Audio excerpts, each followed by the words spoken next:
آج 8 ستمبر 2023 سفر کا مہینہ چل رہا ہے۔ کل جمعرات 7 ستمبر تھی اور 7 ستمبر ختم نبوت کے حوالے سے ایسا یادگار دن ہے کہ جس میں قادیانیوں کو متفقہ طور پر قومی اسمبلی سے بل پاس کروا کر غیر مسلم اقلیت قرار دیا گیا۔ آج میں آپ کے سامنے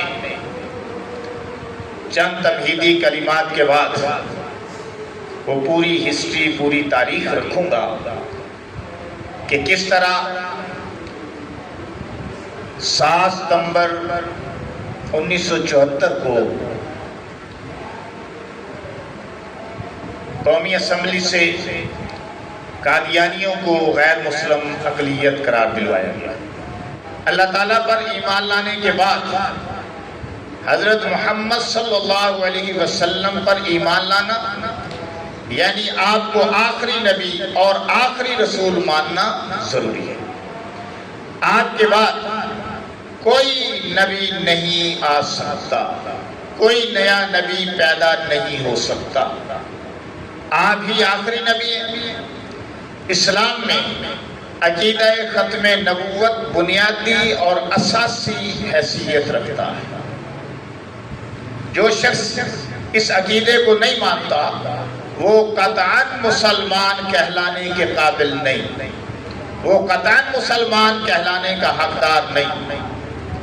لیکن اس کے باوجود اس امت میں بہت سارے بدباطن کذابوں نے، دجالوں نے نبی کریم صلی اللہ علیہ وسلم کے بعد جھوٹی نبوت کے دعوے کیے،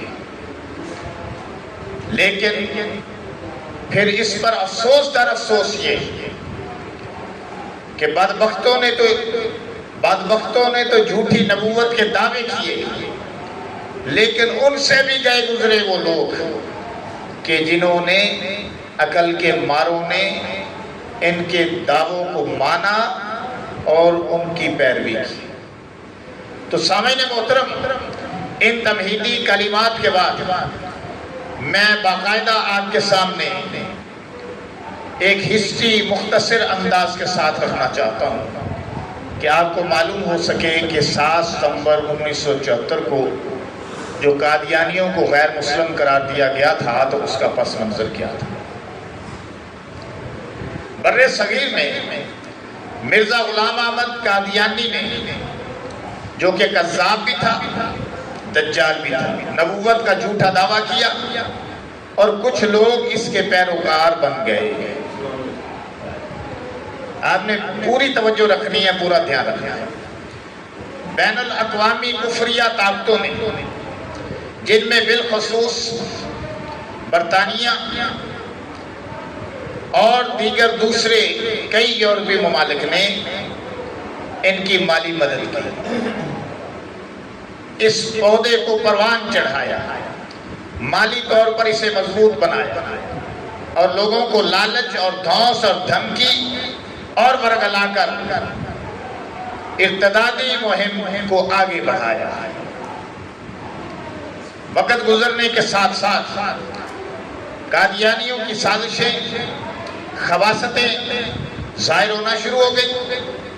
پہلے تو چھپے چھپائے تھے، پتہ ہی نہیں چلتا تھا، اپنے آپ کو مسلمان کہتے تھے، اللہ کی کتاب کو قرآن کہتے تھے، اوپر سے نبی علیہ السلام کی نبوت کے بھی دعوے دار تھے، لیکن اندر سے مرزا غلام احمد قادیانی کو بھی نبی مان رہے تھے۔ کبھی ذلی نبی کہتے، کبھی بروزی نبی کہتے، کبھی عیسیٰ موعود کہتے، کبھی امام مہدی کہتے، مختلف دعوے کر رہے تھے۔ یہ ان کے عقائد تھے، لیکن وقت گزرنے کے ساتھ ساتھ یہ ظاہر ہوتے گئے اور ایک وقت ایسا آیا کہ کھلم کھلا دندنانے لگے، کھلم کھلا مرزا غلام احمد قادیانی کی جھوٹی نبوت کا پرچار کرنے لگے۔ ضرورت اس بات کی تھی کہ اب اس فتنے کو قانونی طور پر اس کا تعاقب کیا جائے اور ان کو غیر مسلم اقلیت قرار دے کر ہمیشہ ہمیشہ کے لیے دیوار سے لگا دیا جائے۔ اس بارے میں کئی تحریکیں اٹھی، کئی تحریکیں پیدا ہوئی اور انہوں نے اپنا کام کیا، اپنا حصہ ڈالا، اور آج بھی الحمدللہ یہ کام جاری ہے۔ لیکن یہ فتنہ بھی وقتاً فوقتاً سر اٹھاتا رہتا ہے۔ اس کے باوجود کہ ان کو 1974 میں کافر قرار دے دیا گیا، قومی اسمبلی سے ان کو اقلیت قرار دے دیا گیا، اس کے باوجود یہ اپنا کام کرتے رہتے ہیں۔ سادہ لوگوں کو لالچ سے دھوس سے پھنساتے رہتے ہیں۔ تو میں یہ کر رہا تھا کہ تحریکیں اٹھی اور انہوں نے اپنا کام کیا، لیکن بعض تحریکیں تاریخ کو تاریخ بنا دیں۔ جب 1953 کی تحریک ختم نبوت نے 7 ستمبر 1974 کو تاریخ بنا دیا، تاریخ بن گئی۔ تحریک تو اٹھی 1953 کو، تاریخ بنایا آ کر 1974 میں اسلامیہ نے پاکستان میں حصول وطن کی خاطر جدوجہد کی۔ پاکستان بنانے کے لیے مسلمانوں نے قائد اعظم کی قیادت میں جدوجہد کی، اور اس جدوجہد کی بنیاد کلمہ طیبہ لا الہ الا اللہ محمد رسول اللہ پر رکھی۔ تو مسلمانوں کے رگ و ریشے میں کلمہ طیبہ اپنی پوری حقیقت اور حیثیت کے ساتھ موجود ہے، ذہنوں میں پروان چڑھا، اور اس کلمہ طیبہ کی جڑیں مسلمانوں کے دلوں میں۔